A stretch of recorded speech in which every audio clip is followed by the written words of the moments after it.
സദസ്സിലുള്ള എല്ലാവർക്കും നമസ്കാരം. സഖാവ് പി.കെ. മുരളീധരൻ എന്തായാലും റിട്ടയർമെന്റ് എന്നുള്ളത് അനിവാര്യമാണ്.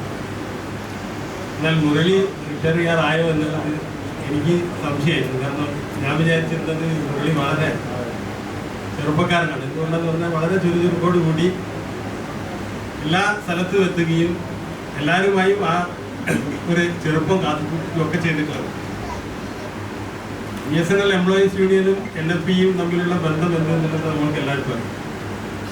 NFPT പ്രസ്ഥാനത്തിന്റെ ഭാഗമായി പ്രവർത്തിച്ചിട്ടുള്ള ആ പാരമ്പര്യം കാത്തുസൂക്ഷിക്കുന്ന രണ്ട് സംഘടനകളാണ്. അതുകൊണ്ട് തന്നെ രണ്ടും ഒന്ന് തന്നെയായിരുന്നു. അടുത്താണ് രണ്ടായി മാറിയത്. രണ്ടായി മാറിയെങ്കിലും ഇന്നും നമ്മൾ PND ഹൗസ് എന്ന് പറയുന്നത് NFPD BSNL എംപ്ലോയീസ് യൂണിയൻ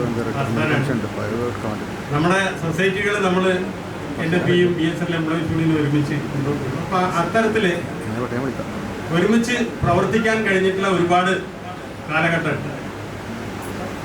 സഖാവ് മുരളിയെ സംബന്ധിച്ച് നമുക്കൊരു സംഘടനയെ മുന്നോട്ട് കൊണ്ടുപോകുമ്പോൾ വളരെ സുഖകരമായിട്ടുള്ള ഒരു കാലഘട്ടമാണെന്നുണ്ടെങ്കിൽ എളുപ്പമാണ്.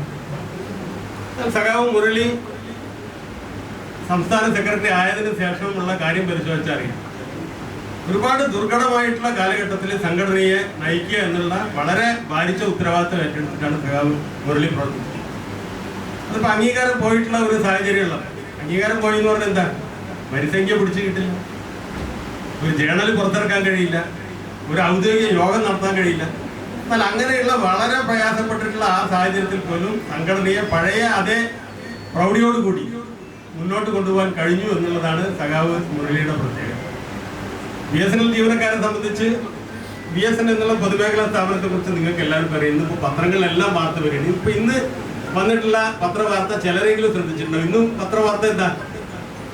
BSNL മുഴുവനുമായിട്ട് വിൽക്കാൻ വേണ്ടിയിട്ട് ഗവൺമെന്റ് തീരുമാനിച്ചിട്ട് അതിന് വേണ്ടിയിട്ടുള്ള നടപടികൾ ആരംഭിക്കുകയാണ്. ഇപ്പൊ കഴിഞ്ഞ ആഴ്ച നമ്മളെല്ലാവരും കണ്ടു BSNL ആസ്തികൾ വിൽക്കാൻ വേണ്ടി പോകുന്നു. അതിന് വേണ്ടിയിട്ടുള്ള ടെൻഡർ നടപടി അടക്കം അതിനുള്ള എല്ലാ സംസ്ഥാന സെക്രട്ടറിമാരോടും കേന്ദ്ര സെക്രട്ടറി ആവശ്യപ്പെട്ടിട്ടുണ്ട്. നിങ്ങൾക്ക് ആവശ്യമുണ്ടെങ്കിൽ BSNLന്റെ സ്ഥലം വാങ്ങാം. ഇപ്പൊ കേരളത്തിലടക്കം 27 സ്ഥലങ്ങൾ വിൽപ്പനയ്ക്ക് വേണ്ടി വെച്ചിരിക്കുന്നു. അഖിലേന്ത്യയിലും 530ഓളം സ്ഥലങ്ങൾ ഐഡന്റിഫൈ ചെയ്തു. ഇത് സൂചിപ്പിക്കുന്നത് BSNL എന്ന പൊതുമേഖലാ സ്ഥാപനം വലിയ ആസ്തിയുള്ളതാണ്. ഗവൺമെന്റ് തന്നെ ഇപ്പൊ പറയുന്നത് ഏകദേശം 4 ലക്ഷം കോടി രൂപ ആസ്തിയുണ്ട്.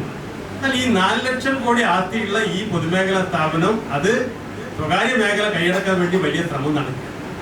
BSNL മേഖലയിൽ ഞങ്ങൾ നടത്തിയിട്ടുള്ള പോരാട്ടം എന്നുള്ളതും ആ പോരാട്ടത്തിൽ NFPയുടെ ഭാഗമായി സഖാവ് മുരളി അടക്കമുള്ള സഖാക്കള് അതിന് നൽകിയിട്ടുള്ള സഹായവുമാണ് ഈ രണ്ട് സംഘടനകളെ ഇപ്പോഴും വലിയ രീതിയിൽ തന്നെ ഒരുമിച്ച് മുന്നോട്ട് കൊണ്ടുപോകാൻ വേണ്ടി ശ്രമിച്ചത്.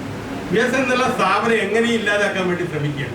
നിങ്ങൾ നോക്കി, ഇന്ന് എല്ലാ ഈ സ്വകാര്യ കമ്പനിയും 5G സേവനം വെച്ച് മുന്നോട്ട് പോകുന്നു. BSNL 4G ഇതുവരെ അനുവദിക്കാൻ വേണ്ടി കേന്ദ്ര ഗവൺമെന്റ് തയ്യാറാണ്. അതുകൊണ്ടാണ് ഞങ്ങളെ സംബന്ധിച്ച് ഇപ്പൊ ഇവിടെ എല്ലാവരും സൂചിപ്പിച്ച പോലെ ജൂൺ 4 എന്നുള്ളത് ഇന്ത്യയിലെ പൊതുമേഖലാ സ്ഥാപനങ്ങളെ സംബന്ധിച്ച് നിർണായക ദിവസം.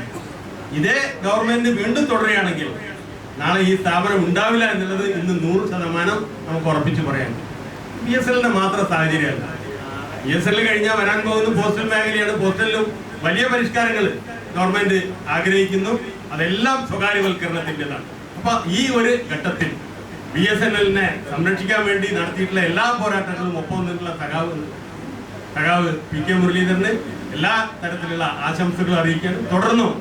അദ്ദേഹം നടത്തിയിട്ടുള്ള പ്രവർത്തനം പരിശോധിച്ചാൽ നമുക്കറിയാം അദ്ദേഹം വീട്ടില് സുഖമായി ഇരിക്കുമെന്നോ അല്ലെങ്കിൽ വിശ്രമിക്കുമെന്നോ നമുക്ക് കരുതാൻ കഴിയില്ല. അദ്ദേഹം ഈ പ്രസ്ഥാനത്തിന്റെ ഭാഗമായും ഇതിന്റെ പെൻഷൻ സംഘടന അതുപോലെ തന്നെ പൊതു രാഷ്ട്രീയ പ്രസ്ഥാനത്തിന്റെ ഒക്കെ ഭാഗമായി ഇന്ത്യയിലെ സാധാരണ ജനങ്ങൾക്കും തൊഴിലാളികൾക്കും വേണ്ടി എന്നും ഉണ്ടാവുമെന്ന് പ്രതീക്ഷിച്ചുകൊണ്ട് അദ്ദേഹത്തിന് എല്ലാവിധ ആശംസകളും BSNL എംപ്ലോയീസ് യൂണിയന് വേണ്ടി അർപ്പിച്ചുകൊണ്ട് ഞാൻ എൻ്റെ വാക്കുകൾ അവസാനിപ്പിക്കും.